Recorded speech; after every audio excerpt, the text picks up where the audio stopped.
Урматтуу радио угуучулар, назарыңыздарда улуу жеңиштин 75 жылдыгына карата атайын чыгарылыш программасы. Студияда мен Таалайгүл Сыдыкбекова жана менин кесиптешим Ирина Эгимбаева. Распахнул нам ликующий май, все сердца для любви несказанной, уважение дань, айдай, День Победы пришел долгожданный. Победителей чествуем мы перед седой поредевшей колонной, расступаемся, дарим цветы, на героев глядим восхищенно, поздравляя, кричим «Ура!» И идут старики молчаливо, им не громкая слава нужна, а сердечное наше спасибо. Дорогие наши слушатели, в 2020 году исполняется 75 лет победы в Великой Отечественной войне. Наш народ совершил поистине героический подвиг. Эта победа стала величайшей в истории всего человечества. В эфире Беринчи радио специальная программа, посвященная 75-летию победы в Великой Отечественной войне. В студии прямого эфира Таалайгүл Сыдыкбекова и я, Ирина Эгимбаева. Урматтуу радио угуучулар, быйыл 9 майда улуу жеңишке 75 жыл толот. Быйылкы жеңиштин улуу күнү тилекке каршы пандемия шартына туура келип отурат. Өзүңүздөргө маалым болгондой, 28 апрелде өткөн Коопсуздук кеңешинин жыйынында акыркы жылдары элдин кеңири колдоосуна ээ болгон массалык акция «Өлбөс полк» иш-чарасын онлайн форматта өткөрүү сунушталып жатканын белгилеп, өлкө президенти майрамдык салтанат өтпөсө дагы согуштун жана тылдын ардагерлерине өзгөчө көңүл бөлүнөрүн белгилеген. Ошондой эле түзүлгөн кырдаалга байланыштуу улуу ата мекендик согуштагы жеңиштин 75 жылдыгына карата массалык иш-чаралар өткөрүлбөй тургандыгын буга чейин айтылган. Биз бүгүн 75 жылдык арналган уктуруубузда мына ушул онлайн тартибинде өтө турган «Өлбөс полк» акциясынын өтүшү, аралыкта билим алып ушул аптапта иш-чараларын өткөрүп жаткан Билим берүү жана Илим министрлиги уюштурган окуучулар жана студенттердин арасындагы жеңишке багытталган фестивалдын өтүшү туурасында сөз кылабыз. Биздин студиябызга келген меймандар бар, мен тааныштырып өтөйүн. Ирина, Билим берүү жана Илим министрлигинин башкы адиси Бакыт Рысбеков жана «Өлбөс полк» акциясын уюштуруу боюнча ыктыярчы Нурила Чолпонбаева бар. Саламатсыздарбы? Дорогие наши слушатели, как вы знаете, Кыргызстан не будет проводить массовые мероприятия в честь 75-летия победы из-за сложившейся ситуации с коронавирусом. Об этом еще в конце апреля заявил президент страны Сооронбай Жээнбеков на заседании Совета Безопасности в узком составе. Он отметил, что акцию «Бессмертный полк» предлагается провести в онлайн-формате. Также заметил, что ветеранам Великой Отечественной войны и труженикам тыла, как и в прошлые годы, будет, конечно, уделено особое внимание. К акции «Бессмертный полк» готовятся в Кыргызстане. Активисты и волонтеры страны предлагают несколько способов почтить память героев, причем это можно сделать в онлайн-формате и в социальных сетях. Надо сказать, что не безучастным к таким мероприятиям, к подобного рода мероприятиям не остается и Министерство образования и науки страны. Обо всем об этом мы сегодня и будем говорить. Позвольте вам, дорогие наши слушатели, напомнить и сказать, что сегодня в студию прямого эфира мы пригласили главного специалиста Министерства образования и науки Бакыта Рысбекова. Бакыт Бекташевич, добрый день. Добрый день. И пригласили мы сегодня активиста, волонтера, одного из организаторов «Бессмертный полк» Кыргызстан Нурилю Чолпонбаеву. Нуриля Мукаровна, добрый день. Добрый день. Эми сурооңуздан да баштай берели. Нурилайым, сизге суроону сиз баштасаңыз, мына ушул Кыргызстанда өтө турган «Өлбөс полк» онлайн акциясын бүгүн көп эл мындай бир кызыктырып турат, анан көп эл буга карап турат да. Бул кандай өтөт болду экен деп. Онлайн бул биринчи жолу өтүп атат. Анан буга чейин катышкандардын саны жыл сайын эле мындай бир өсүп келе жатканын байкап атабыз. Айрым маалыматтарга караганда, мисалы үчүн былтыркы иш-чарага 50 миңге чукул адам келген. Ал эми быйыл баягы пандемияга байланыштуу жогоруда айткандай онлайн өткөн турат. Негизи эле ушул онлайн өткөрүү тууралуу демилге кантип келип калды? Негизи ушу биринчи айта кетсек, ушу «Өлбөс полктун» тарыхы Кыргызстанда уже 7-8 жылдан ашып кетти. Эң негизги башталып бул Россия Федерациясынын Томск шаарында башталып келген. Анан бизге Кыргызстанга келгенде абдан активдүү колдоо элибиз абдан кошулуп, жыл сайын ушу маршка аябай даярданып, ата бабалардын сүрөттөрүн баягы типографиядан чыгарып, аны көтөрүп алып, баягы согуш ырларын дагы распечатка кылып алышып, ошону алып алып, эртең мененки саат 9-тан баштап 12-ге чейин, жеңиш аянтына чейин басып келчүбүз. Ушундай сонун атмосфера болчу. Эми бул жылы ушу пандемияга карап ушу онлайн режимге өтөлү деп чечтик, анткени баягы чрезвычайный положение болуп турат. Ошон үчүн Россия Федерациясы менен бирге ушул акцияны өткөрүп аткандан кийин эң негизги айта кетчү нерсе бул жарандык демилге. Бул жарандык демилге көп жылдан бери ошо социалдык тармактар аркылуу колдонулуп келет. Биз мисалы үчүн 2-3 ай мурун баштап даярданып баштайбыз. Бизде ошо эң биринчи айта кетчү нерсе Мой полк.ру деген сайт чыккан. Эң биринчи, эң алгачкы болуп. Ошол сайтка ар бир каалаган жаран өзүнүн атасынын, ата бабасынын тарыхын киргизип, сүрөттөрүн киргизип, бай дүйнө жүзү билип жүрсүн деген максатта түзүлгөн сайт болчу. Экинчи нерсе бул мисалы үчүн өзүң атаң жөнүндө кээде маалыматты таба албайсың турабы? Ошол сайт аркылуу өзүң атаңдын атын жазып туруп ошол жөнүндө маалымат таба аласыз деген ошондой жакшынакай сайт бар. Бул жылы ошол Мой полк.ру аркылуу онлайн трансляциялар болот. Ошо 9 май күнү эртең мененден баштап ошо сайтка түз эфирлер чыгып баштайт. Ошол тарыхтардын баягы ата бабалар жөнүндө алып баруучулар кыскача айтып берип, бүт булуңбуручта катышкан ветерандар жөнүндө айтып баягы эскерип турушат. Ошондой эле биз социалдык тармактарда Бессмертный полк Кыргызстан деген баракчаларыбыз бар, Facebook социалдык тармагында. Мына жакында биз өзүнчө группа ачтык. Ал жерде азыр уже 2000ден ашык катышуучу бар. Ар бирөөсү абдан тырышып ушу ата бабамдын баягы тарыхын калтырып кетейин деп сүрөттөрүн жөнөтүшүп, жазып бересизби, кошуп бересизби деп бул эми кайрылып атышат. Биз ошолордун баарын баягы список түзүп, бардыгын киргизип, алардын тарыхтарын билип калсын, көрүп калсын деген мааниде киргизип атабыз. Мен ошол социалдык тармакта мен администратор болмошун үчүн күнүгө эртең менен түнгө чейин адамдар регистрация болушат, баягы историяларын баарын жөнөтүшөт. Биз анын баарын түздөп жакшынакай кылып чыгарып атабыз. Бул эми баягы марш учурунда көтөрүп баратканда мисалы үчүн бири-бирин көрүшчү да, мындай карагандачы сүрөт аркылуу. Бул жолу боло албагандан кийин биз ошо историялар баары чыгарып, комментарий аркылуу бири-бирибизди колдоп, абдан жакшы демилге болуп келатат. Үчүнчү айта кетчү нерсе, Маданият министрлиги бул жылы ошо Мой полк.руга окшоштуруп биздин кыргызча сайт кылышты. 1945 srs.kg деген жаңы сайт ачылды бул жылы. Ал жерге дагы ошо биздин ата бабалардын тарыхын киргизсе болот, сүрөттөрүн киргизсе болот. Ал жерден дагы маалымат тапсак болот.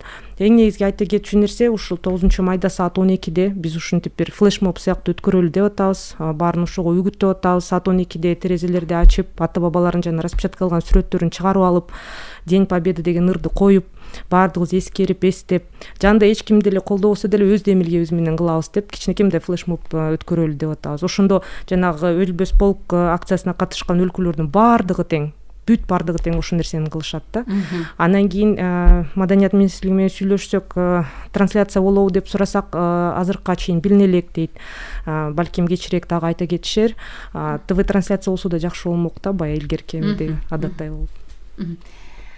Сиз кошумчалайм деп турасыз, Бакыт мырза. Негизи бул жанагы 27 апрелден 9 майга чейин деп сиздер ошо мектеп окуучулары менен студенттердин арасында атайын бир жеңиштин 75 жылдыгына карата жарыяладыңар конкурс. Ушул конкурстун максаты эмне болду? Бул эми ошол биз тарыхыбызды кичине бир аңдап туура мындай бир үйрөнүп өздөштүрүп алалы деген максат болдубу же дагы кандай максаттар бар эле? Саламатсыздарбы, урматтуу радио угуучулар. Учурдан пайдаланып мен баарыңыздарды эртеңки жеңиштин 75 жылдыгы менен куттуктап кетмекчимин. Баарыңыздарга ийгилик, кыргызстандыктарга азыркы болуп аткан пандемия учурунда экинчи кайталанбасын каалар элем. Министрлик тарабынан жарыяланган улуу ата мекендик согушта жеңиштин 75 жылдыгына арналган аталардын эрдигин даңктайбыз аттуу онлайн фестиваль азыр жүрүп жатат. Бул 27 апрелден баштап жарыяланган. Бунун эң эле негизги максаты эмнеде болуп чыгат?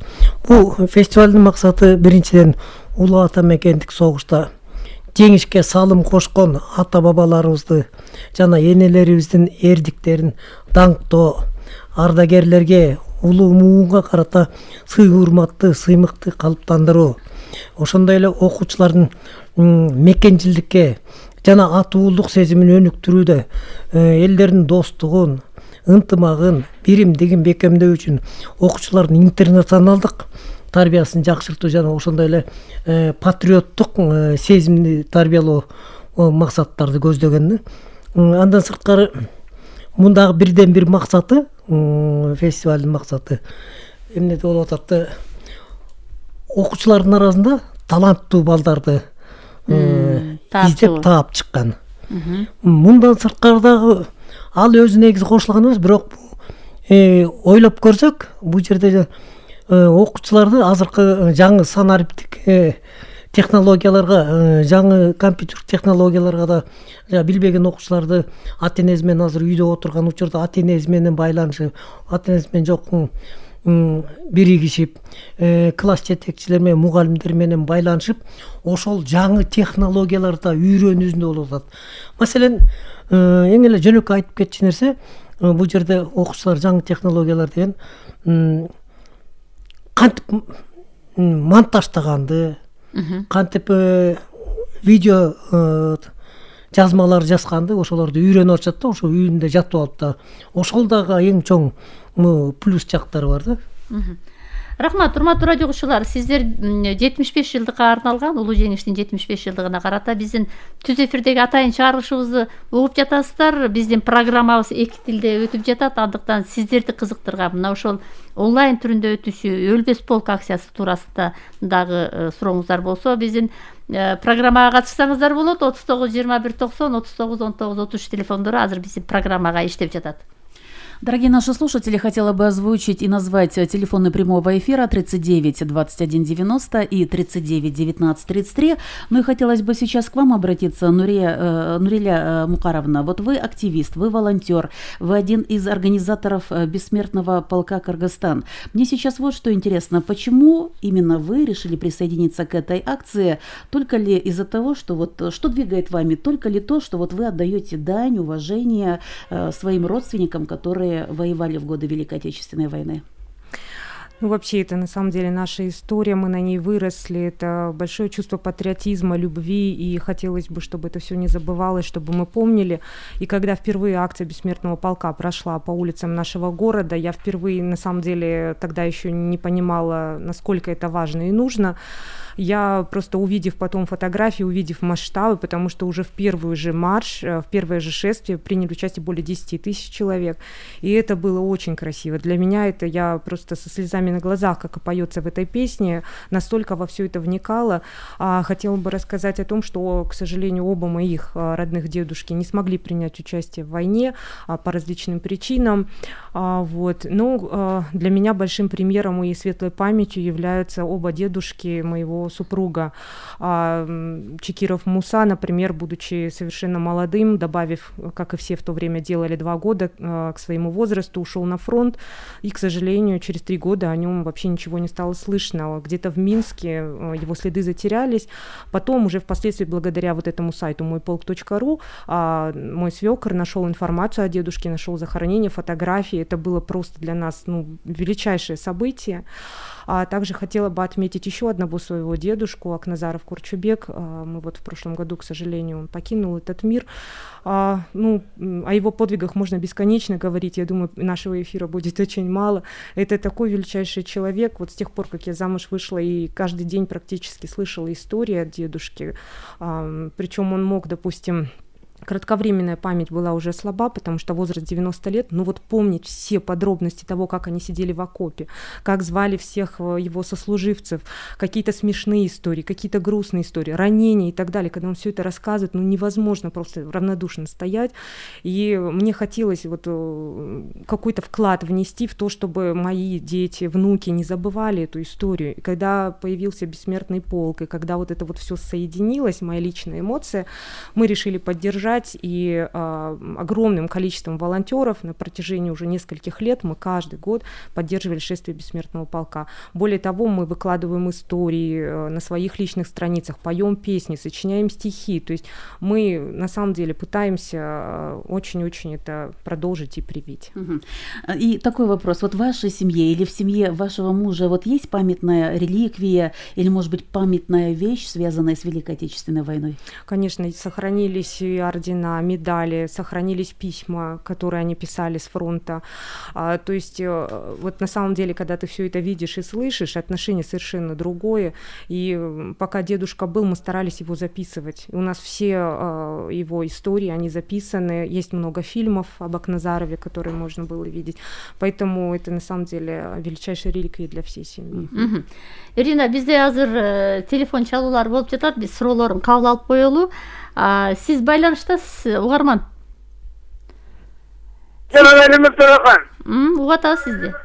9 майга карата өткөрүлүп аткан жеңиш күнүн белгилөө ата бабаларыбыздын эрдигин, фашизмди жеңүүгө жасаган эрдиктерин жана ошондой эле өлкөнү калыбына келтирүүдөгү эмгек фронтунда тарыкпай эмгектенген аталарыбызды, тылда иштеген энелерибизди жана жаш балдардын эрдигин эч качан унутпай, жүрөктө бекем сактап, келечектеги муунду тарбиялоого, аларды өлкөнүн патриоттуулукту тарбиялоого, эмгекке тарбиялоодо жана бекемдигин, денсаулык чындыгын тарбиялоодо чоң мааниси бар деп эсептеймин. Бул жүрүштү, бул иш-аракетти колдоого алууга татырлык жана келечекте кеңири пайдаланууда жакшы. Корона вирусту, фашизмди талкалагандай талкалап жок кылууда кеңири мүмкүнчүлүгүбүз бар. Алимов.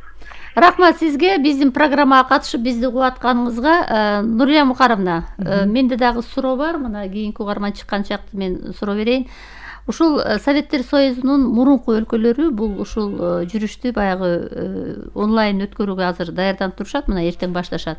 Мисалы, Россияда ушул тапта 2 миллиондон ашык адам катталыптыр да. Маалыматтарга караганда ошол ардагерлердин сүрөттөрү 200дөн ашык баягы медиа экрандарга, бир топ сайттарда түзөт экен да. Биздин формат кандай болуп атат, анан анализ кандай болду? Бүгүнкү күнгө чейин катталгандарды карап чыктыңызбы? Ооба, азыр эми мен жогоруда айтып кеткендей, мына жаңы сайт Маданият министрлиги аркылуу түзүлгөн жаңы сайт боюнча азыр эми ал абдан жаңы, бир айдан дагы мындай активдүү түрдө бир айдан эле ашык иштеп жатат. Анан бүгүнкү күндө чынын айтсам азыраак маалымат, анткени баягы жаш сайт болгон үчүн.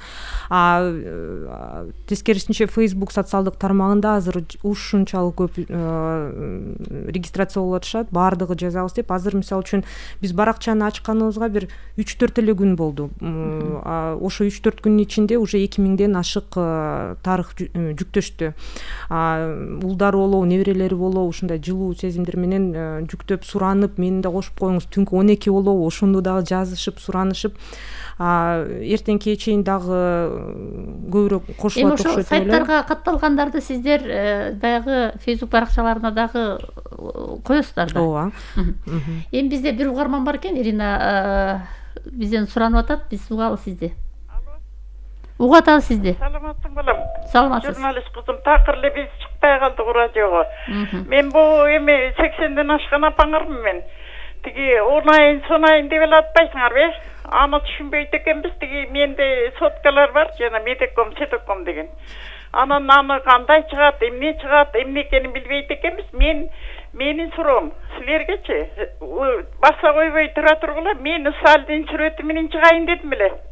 Мен согуштун баласымын, машак бергенмин, тигиндей мындай Сталинсиз ушул болмок беле, ушул басыш болбойт эле да, чыгарбай атышпайбы, менде сүрөтү турат. Ошону камдап алдым эле. Ошо менен чыксамбы деп ойлогомдон, амма оорудан кийин ушинтип калбадыкпы. Элимдики да турат, китептери да турат, ушулар чыгарабы деп Кудайдан тилесем чыкпай атпайбы. Ошо согуштун атасы Сталин да, бизге Сталиндей президент керек. Сталиндей могу честный, мен бала кезде бир чака буудайды 2 жылга сотто ийген. Машак терип жүргөндө бир жеңебиздичи. Ошо бир чака буудай урдады деп. Азыр көрдүңбү, миллиондо уурдап алып кылтыйып отурушат да. Мындай болуп атса дагы мына жетпей калды, мындай калды деп отуратпыз. Мен деле үйдө жалгыз отурамын, пенсионер 80ден өткөн. Ошо мени чыгаргылачы Сталин менен. Ушу суроом, кандай кылсам болот балам? Рахмат, азыр жооп берсин Нурия. Саламатсызбыз. Сурооңуз үчүн чоң рахмат. Мен сизди түшүнүп атам, анткени мисалы үчүн ушул өлбөс полктун катышуучуларынын арасында көбүнүн деле өзүнүн атасы да жок, баягы согушка катышкан. Меники деле айтып кеткендей өзүмдүн ата-энем, аталарым катышкан эмес.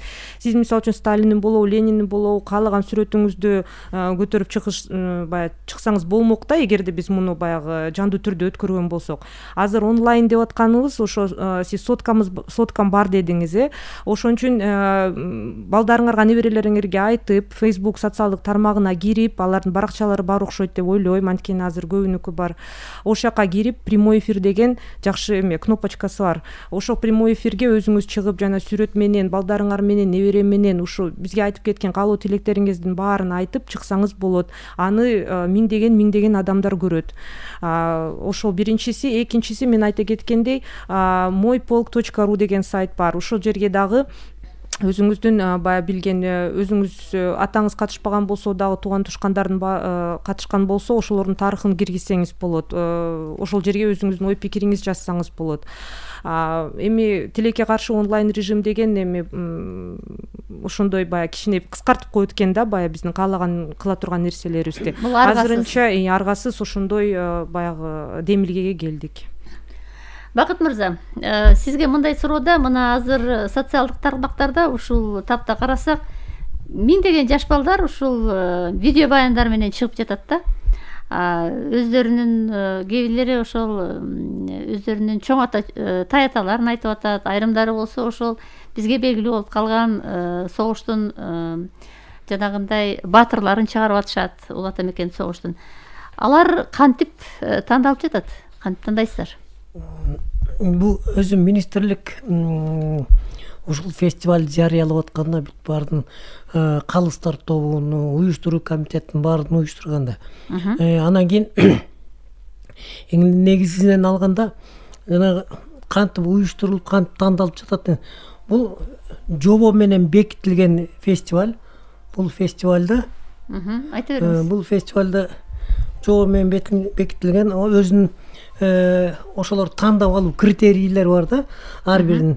Мисалы үчүн ошо видеого катышуучулардын аты жөнүн, жашын, мектебин, окуган жерин, анан мына 2 номинация, 3 номинацияда бизде жана өлбөс полкто отпойбу, өлбөс полкта бар бизде, бирок аны ал номинацияга кирген менен аны мындай баалаган өтө кыйынчылыкка туурган үчүн биз аны монтаждап калаш кылып чыгарып, мына буюрса биякта кесиптешибиз менен да байланышат экенбиз. Бул дагы жакшы болду, бизге дагы бир чети жардам иретинде бияка да кайрылып, ошо батпай калган сүрөттөрүбүздү анча-мынча ошолорду кайрылып, ойлойм да бизге жардам берет депчи. Анан өнөктөш болот деп. Анан ошону тандоодо ошондой бир нече критерийлер бар. Анан ошол критерийлерге туура келбей калса, ошо талаптарга аткарбаган болсо, анда аларга катыша албай калат да. Мисалы үчүн ошол эле жанагы ыр номинациясында обондуу ырлар номинациясында ошого баланын көркөм түрүндө кандай кылып аткарылганы, үнү, ырдын ритмикасын сактагандыгы, бүт баардыгы ошол жактардын баардыгы именно кесиптик жактарын карайт да, профессионализмден. Ошондой эле жанагы көркөм окуу боюнча дагы, көркөм окууда дагы өзүнчө критерийлер бар, тандап алуу. Көркөм окууда мисалы сөздөр ачык, так, даанадан айтуу зарыл. Анан кептин ритмин бүт баардыгын сакташ керек да, темпин, интонациясын, дикциясына бүт баардыгы көңүл бурулуп, ошо тандап алынат бул жердечи. Мына орусча айткымакчы, результаты превзошли все ожидания деп коет. Биз чындыгында могу объявить этип атканда карасаңар, жөнөкөй эгерде мындай живой деп коелу, живой катышканда окуучулар, анда ашып кетсе бир 200-300 кишини камтымакпыз. А бул жерде азыр мына бүгүнкү күнгө ошо 28-ден баштап бүгүнкү күнгө чейин мына бүгүн уже саат 5-те жабылат буюрса заявкаларды прием кылган 5000ден ашуун заявка түштү. Бул жерде калыстар тобуна да өтө кыйындыкка турат. Силер ушуну күттүңөр беле? Биз айтып атпайм, ошо биз 5000 ошончолук 5000ге чейин жетет деп күткөн эмеспиз. Бир мына ошондо 28-ден баштап кабыл алына баштады. Ошондо санасаңар бир 10 күндүн ичинде 5000ден ашып кетти да ошондо. Конкурска заявка бергендер. Бирок ошонун ичинен чынын айтканда өтө кыйындыкка турат. Азыр ошолордун тандап алыш жанагы ошо эми строго жана критерийлер боюнча тандап алышат да ар азынанчы. Рахмат. Угармандын суроосун кабыл алалы анда, сизди угалы. Саламатсыздар. Саламатсызбы? Мен Бишкектен Эсен. Улуу жеңиштин күчү ушунчалык экен, канча күндөн бери бир балакеттин аркасынан үнүбүз чыкпай калсак, бүгүн бар жогубуз түз эфирден бири-бирибизге салам айтышып турабыз. Кудай жеңиштин кудуретин, жеңиштин касиетин бизге буйруп, биз өзүбүздүн адам экенибизди ушул жеңиш үчүн биздин аталарыбыз, ушул жеңиш үчүн биздин байкуш энелерибиз, ушул жеңиш үчүн согуш мезгилинде кичкей балдардын кыйналгандыгын унутпашыбыз керек да. Биз эми ойлогон жеңиш дегенде эле акыл эле биздин мындай мен чоң атам барып эле андай эмес.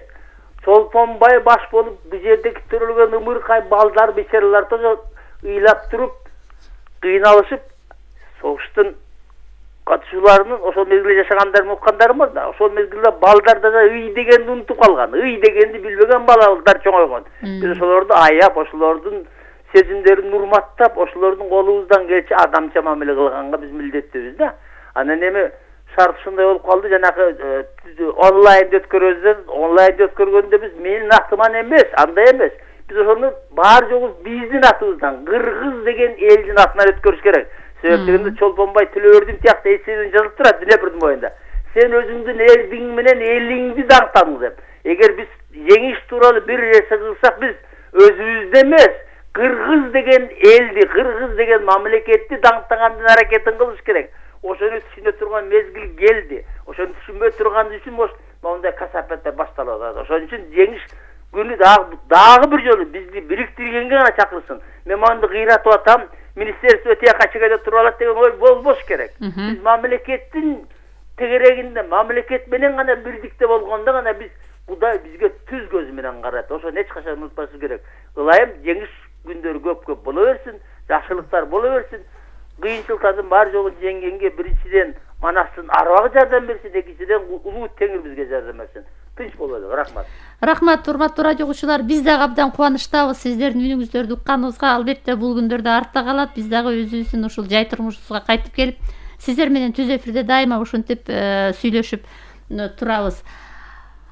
Дагы бир Нуриля Мукаровна, такой вопрос, да? Ну, согласитесь, сейчас время социальных сетей, да? Вот каким акциям могут сейчас присоединиться кыргызстанцы, вот именно акции, которые приурочены 75-летию Победы? Вот если взять, например, Российскую Федерацию, да, там какие только акции не проходят. Это, например, Письмо Победы, Волонтеры Победы. А что вот сейчас происходит в социальных сетях кыргызстанского сегмента?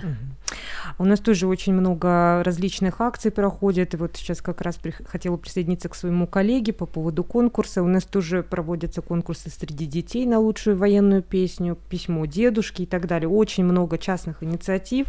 Это очень радует, потому что это преемственность поколений, мы передаем правильные ценности. Среди постоянных акций также хотела бы отметить, что уже на протяжении многих лет, 9 мая, есть волонтеры, которые развозят продуктовые пакеты. Это уже такая традиционная акция, которая просто незыблема. В этом году, к сожалению, по развозу немножко сложности есть, но хорошо, у нас есть волонтеры, у которых есть пропуска, и они, слава богу, скорее всего, продолжат эту акцию. Сейчас идет сбор средств, и завтра, традиционно обычно после Парада Победы было, но завтра, наверное, уже с утра этот развоз будет. Конечно, со скорбью отметим, что с каждым годом количество ветеранов уменьшается, и по городу сейчас едва ли 200 человек мы по-любому найдем. Тем не менее, есть такая очень позитивная организация, называется «Ветеран 365». Она направлена на то, чтобы помогать нашим ветеранам в течение всего года, а не только 9 мая. Они оказывают поддержку, помощь, кому-то слуховые аппараты, кому-то мебель, кому-то продуктовые наборы, кому-то врачей привозят. И вот 9 мая, как итог их работы, они собираются и развозят продуктовые пакеты. Традиционно это гвоздика, георгиевская лента, традиционно открытка с пожеланиями. Вот такая добрая акция тоже имеет место быть. Мы вот собираемся все вместе завтра в 12 часов поставить песню «День Победы», значит, открыть нараспашку наши окна, выставить портреты наших дедушек, спеть вместе хором эту песню, сделать такой своеобразный флешмоб, чтобы все присоединились, а потом уже на вот этих интернет-носителях, о которых я говорила, мы уже можем увидеть друг друга, даже эти фотографии, кто-то будет видео выкладывать, то есть мы хотим вот эту атмосферу победы все-таки поддержать, пусть даже если и в онлайн-режиме, но так, чтобы дух победы, он все-таки витал. 75 лет, это колоссальная веха. Вот вы курируете социальные сети, да, но наверняка активность-то наблюдаете, и надо сказать, что активность, наверное, она идет именно вот от молодого поколения, или, может быть, людям, которым за 30, за 40. Вот помните, звонила наша радиослушательница, которая представила, что ей более 80 лет. Вот, к сожалению, таким вот людям, вот в таком возрасте, наверное, трудно присоединиться, потому что вот помимо того, что она может совершить звонки, более того, она делать ничего в социальные сети заходить не может, там, может быть, присоединиться, вот, к сожалению, к какой-то акции не может. То есть наверняка вот активность, она, ну, скажем так, за 30 и за 40, да? Да, я бы, да, хотела отметить, что вот от 30 до 40 примерно вот именно тот активный состав, который встает и что-то делает. Где-то двигаются, где-то письма, разрешительные документы. Хотелось бы отметить, что вот акцию, организатора акции «Бессмертного полка», которую проводят уже на протяжении многих лет, есть прям официальное письмо признания, что это официальный представитель «Бессмертного полка» Россия здесь. Это тоже мои хорошие знакомые, подруги. Зульфира Хайбулина, она стоит во главе этой акции уже очень много лет. Надежда Хохлова, которая пишет об этом в «Вечернем Бишкеке», статьи мы собираем тоже о дедушках, мы уже за месяц до мероприятия публикуем. Конечно, хотелось бы, чтобы максимально, да, все желающие могли принять участие, но как бы в этом году думаю, что мы обойдемся онлайном. Будем надеяться, что в следующем году мы все-таки возьмем и Эджешку нашу вот эту 80-летнюю, все вместе выйдем и еще раз почтим память наших дедушек. Вот вы упомянули возрастную категорию от 30 до 40, но надо отдать должное кому? Прежде всего школьникам и студентам, они ведь тоже не безучастные, особенно наверняка школьники и студенты, которые, я еще раз хочу повторить, которые, наверное, активно вовлекаются в этот процесс. Вот давайте вспомним шествие Бессмертного полка в прошлом году, в позапрошлые годы, да, ведь кого там не встретишь, какую только возрастную категорию, и мне что интересно и что мне нравится, там можно встретить даже тех маленьких детишек, которые ходят в детские сады. Ой, еще они, когда им надевают форму, вот эти пилотки девочкам, косички заплетают, просто вообще красота. И на самом деле вы очень правы, потому что там абсолютно все категории людей, от самых маленьких внуков до бабушек, дедушек, кто-то даже на коляске везет своего деда, потому что они хотят это показать. Еще хотелось бы отметить, есть у нас такой дедушка, он примерно где-то на Советской Горького живет, и он не может выходить, соответственно, из-за проблем возрастных. И мы, когда всем полком проходим именно вот этот отрезок, он всегда выглядывает из окна и машет нам флагом. Мы все плачем. Вот в этот момент мы плачем все. И мы, вот знаете, с таким ожиданием каждый раз подходим к этому дому, и мы всегда ждем этого дедушку. И каждый раз, когда появляется робко вот этот флаг, мы все просто плачем. И из года в год мы ждем этого дедушку. Это тоже такая добрая традиция стала. Очень радостно, да, что значит, к акциям Бессмертного полка, ко всем вот этим и онлайн, и вообще как бы вживую присоединяются все возраста. И дети маленькие, и старые, и млад. И благодаря этому я думаю, что мы очень-очень надолго сохраним эту добрую традицию. Будем надеяться. Эми мына азыр угарманыбызда чыкпады. Мына жеңиштин күчү ушунда деп атат. Биз азыр баарыбыз бири-бирибиздин үнүбүздү угуп атабыз деп. Эртең дал ошондой жеңиштин күчү билинип тургандагы мындай бир атмосфера түзүлүш керек да.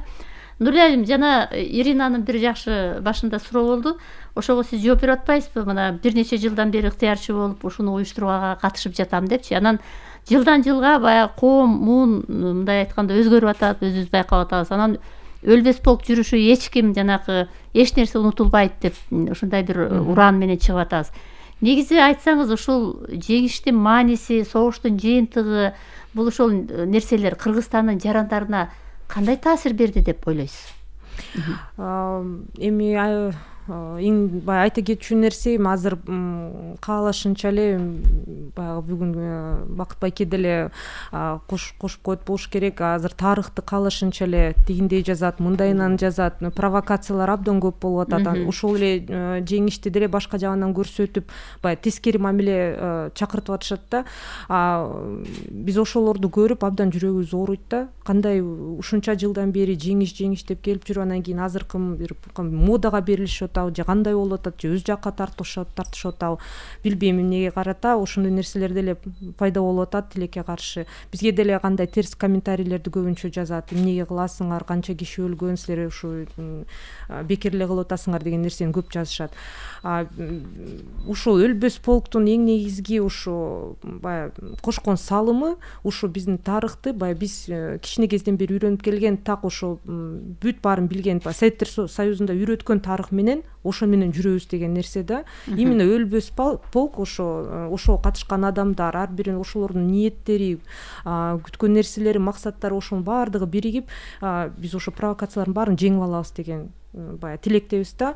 Анткени биз көппүз. Биз баягы аталарыбыз айтып берген тарыхты өзүбүздүн балдарыбызга дагы баягы айтып, аларга дагы ошо аларды да үгүттөйбүз, ушундай нерселерге катышып, ушул нерселерди баалап, аталарыбыз баягы ушундай кыйынчылык менен алып келген жеңишти колдоп жүргүлө деп биз ушу балдарга да айтып атабыз. Ошон үчүн өлбөс полкко катышканда алар бир киного тартылгандай эле да, ошо кичинекей балдарчы ошого катышып ушундай сүйүнүшөт.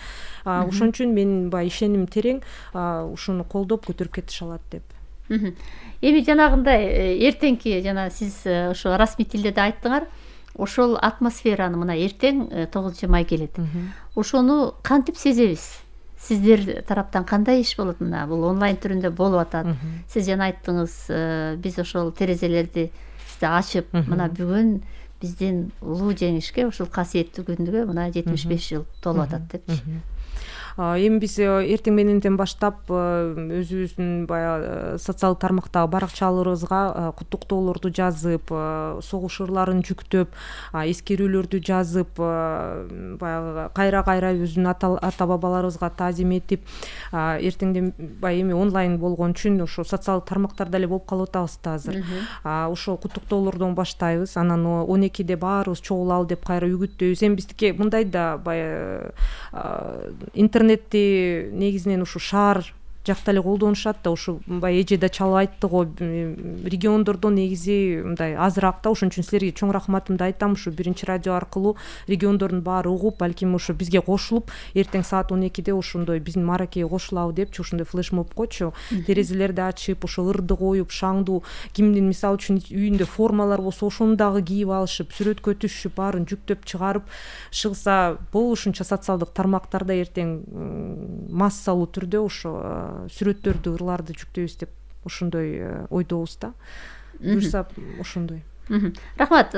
Бакыт мырза, ушул жагдайда эле суроо, сиздер мисалы үчүн эртеңки күн сиздердин мекеме кандай иш алып барат? Мисалы негизгиси жанагы фестиваль өтөт. Ошол фестивалдарды мисалы үчүн интернет булактарында дагы мындай кененирээк чагылдыруу жагын кандай колго алып атасыздар? Бизде анан рахмат. Бизде бул эртеңки күндү майрамдоо боюнча абдан көп иш чаралар да бар.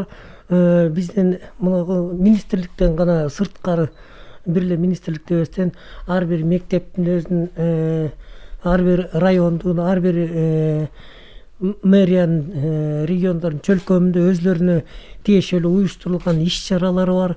Ушул күндү майрамдоо. Мына бул биздер кесиптешим Нуриле айтып кетпеди. Булар бардыгы мектептерге да жеткирилген эртеңки акцияны колдоо боюнча. Муну сөзсүз түрдө ошо биздин окуучулар дагы, студенттерибиз да ошону колдоого даяр турат. Бардыгына уже жеткирилген.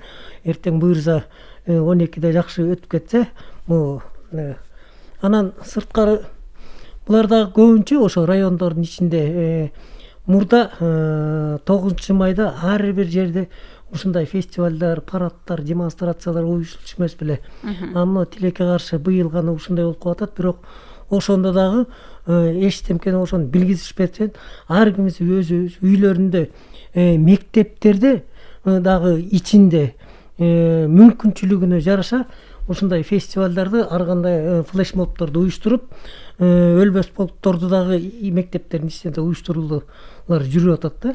Эми мурдаракта бул баягы мектептин ичинде уюштурулчу мугалим менен окуучу отуруп алып бул нерселерди жасашчу. Азыр ата энелер балдары менен ошол нерсени аткарып, анан кийин социалдык барактарга болобу ошону жүктөп атышат.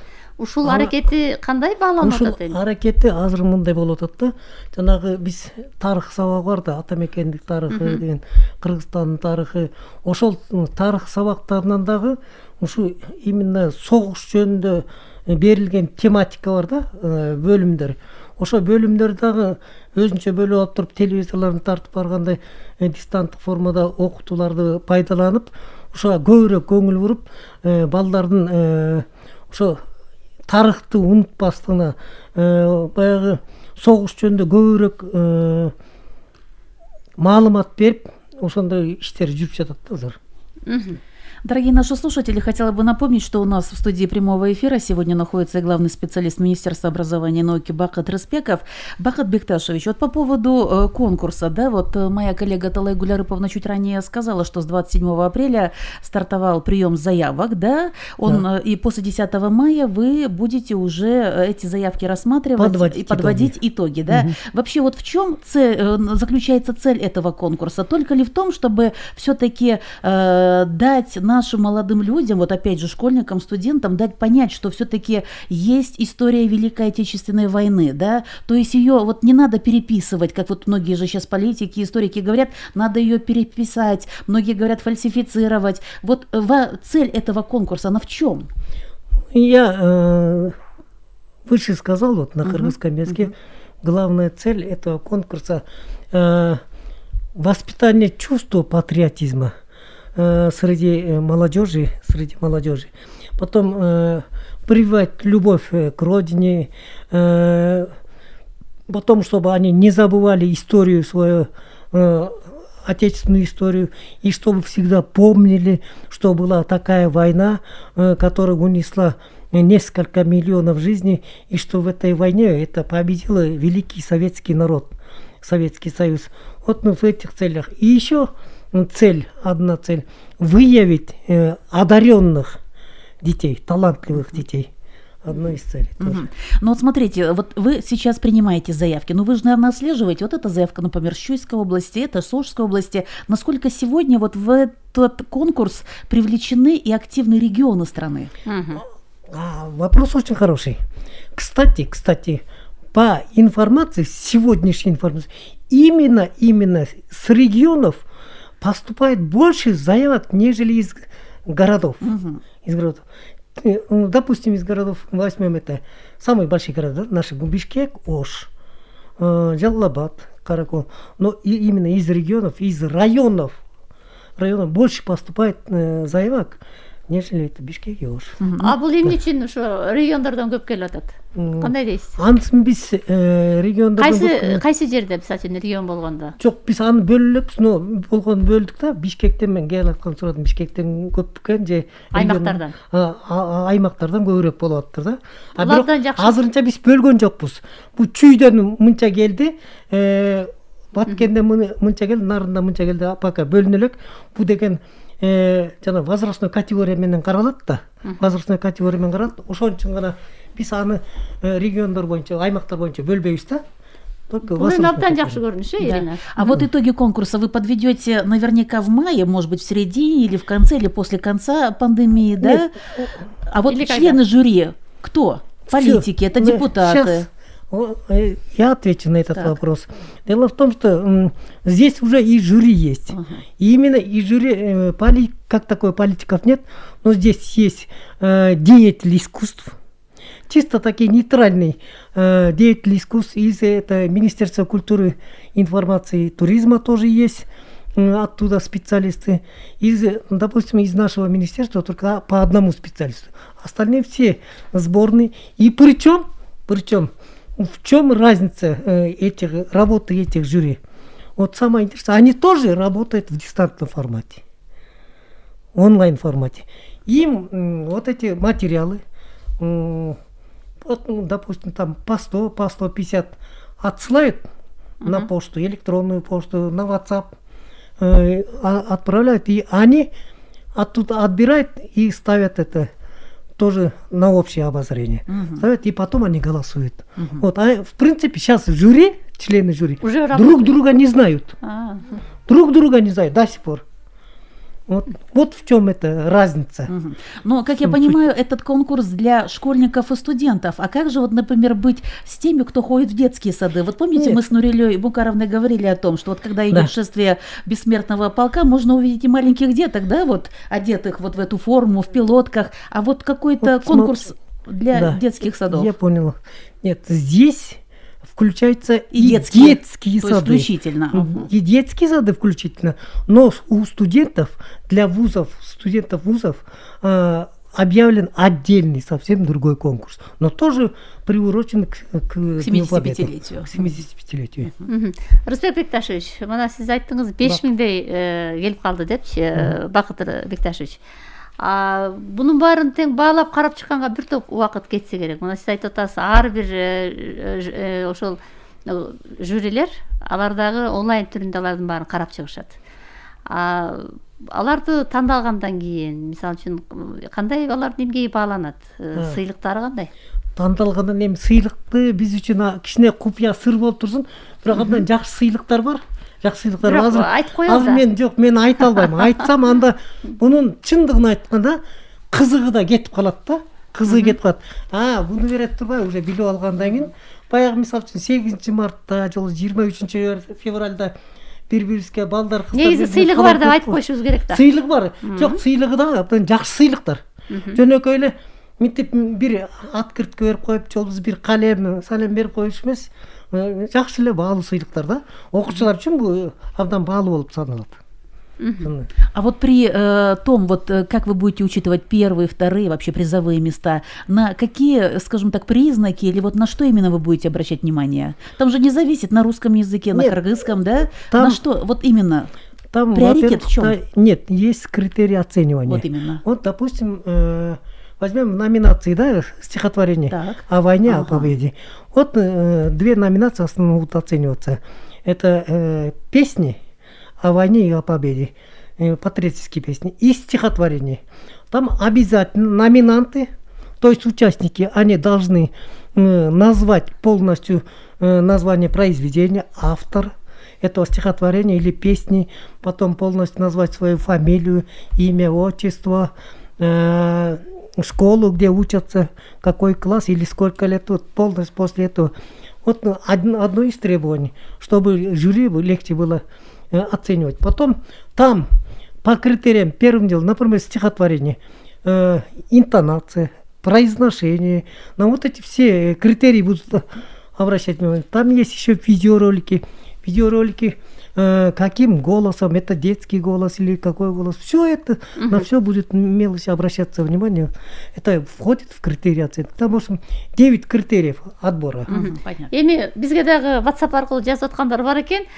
Мисалы сурап атышат да, бул жерде жана сүрөт аркылуу дагы катышканга болду эле, ушундай мүмкүнчүлүк берилди эле деген. Сүрөтү менен ошо тарткан балдарчы өздөрүнүн сүрөттөрүн жиберип согуш жөнүндө Нурилайым. Ушундай жагдайлар барбы бизде? Жок, биз бул жылы өткөргөн жокпуз андайды.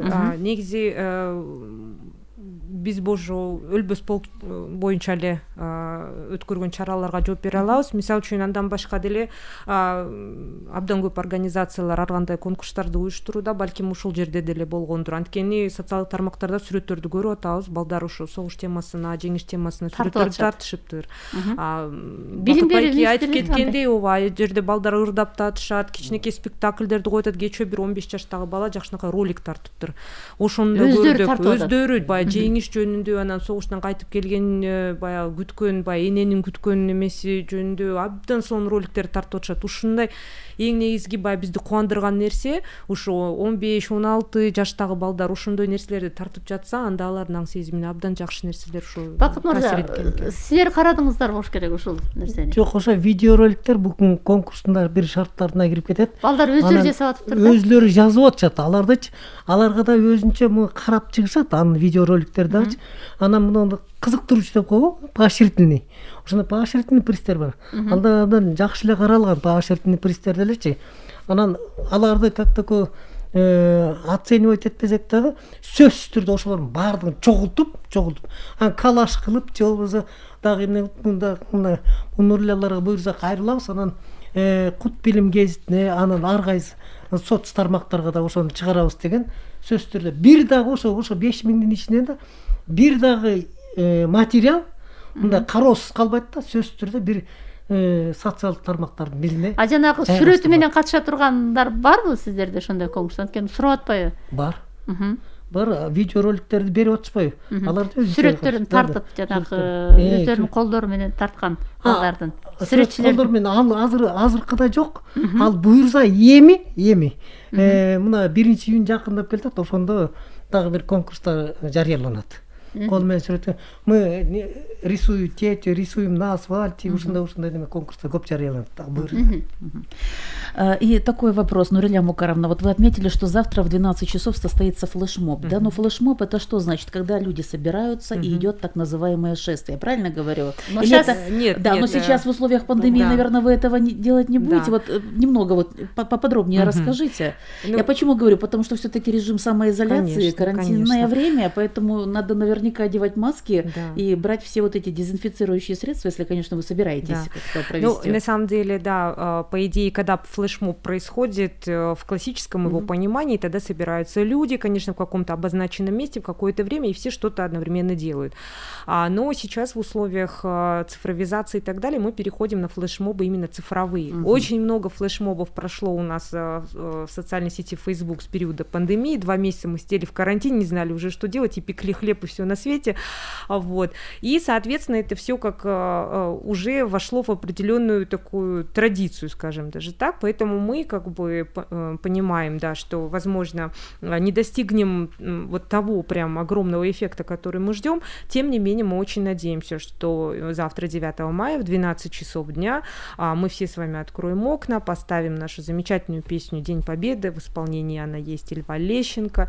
Вот. Мы можем все вместе ее поставить, можем все вместе спеть, даже надеть эту форму военную. Фотографии наших дедушек обязательно из окон нужно будет показать, чтобы наши дедушки с соседних дедушек могли увидеть.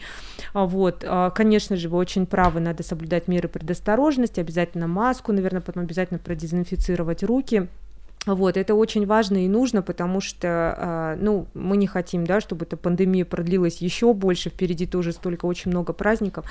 Вот, хотелось бы всех призвать по возможности, даже если их нету в социальных сетях, есть в WhatsApp рассылки, да, кто сегодня послушал этот эфир, пожалуйста, напишите своим родным и близким в городе, в регионах, чтобы они приняли участие, и чтобы это действительно получилось очень массово. В 12 часов собраться и всем буквально 4 минуты спеть эту песню, ну, это, в принципе, совсем немного, но зато для наших дедушек это будет большая память, это останется еще и на следующий год. Очень хочется надеяться, что вот такие акции будут продолжаться. Вот Министерство образования замечательную акцию объявили. Может быть, в следующем году у нас еще будет больше участников, еще больше каких-то акций. Эми мына эртең ошо флешмоб өтөт, бул күндө белгиленет, бирок бул нерсе кандайдыр кийинки жылдарга дагы мындай бир салыштыруу иретинде кандай бир анализ жүргүзүлсө керек. Ушул иштерди силер жасайсыздарбы?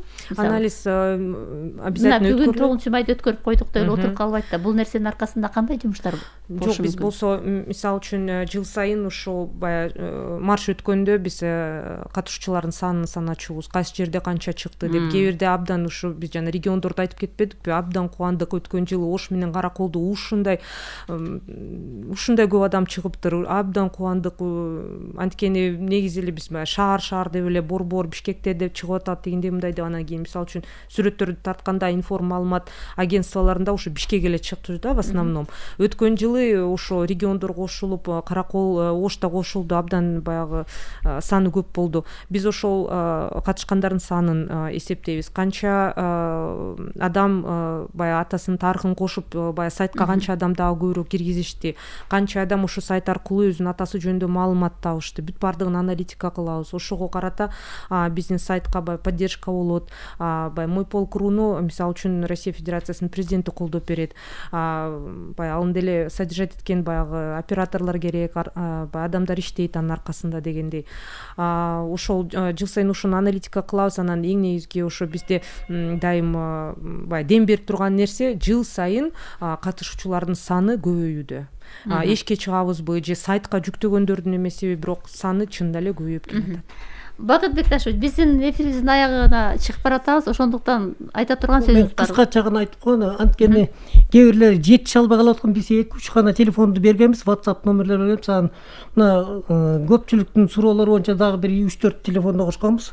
Ошол телефондорду мен бат айтып коеюн. Анан айтыңыз. Дагы бир 2 саат убактыбыз бар да, катышам дегендердин. 0554 25 02 02 0557 88 15 99 0550 47 74 07 0772 66 28 54.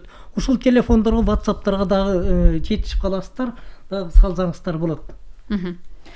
Есть такие строки от Алайгуля Рыповна. Что такое День Победы? Это значит нет войны. Вот завершая нашу сегодняшнюю программу, хотелось бы сказать большое спасибо нашим уважаемым педагогам. Будем надеяться, что память о войне живет и будет жить в наших детях. Вот я хочу на этом сегодня сделать основной упор.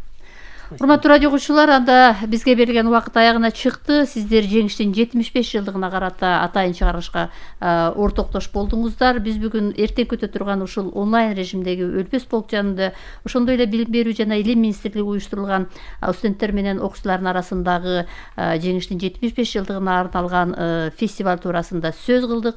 Биздин бүгүнкү уктуруубузга Билим берүү жана Илим министрлигинин баш кадиси Ырысбек Бакыт Бекташевич, ошондой эле Өлбөс полк акциясынын уюштуруу боюнча ыктыярчы Чолпонбаева Нурилия Мукаровна катышты. Сиздердин ишиңиздерге ийгилик каалайлы.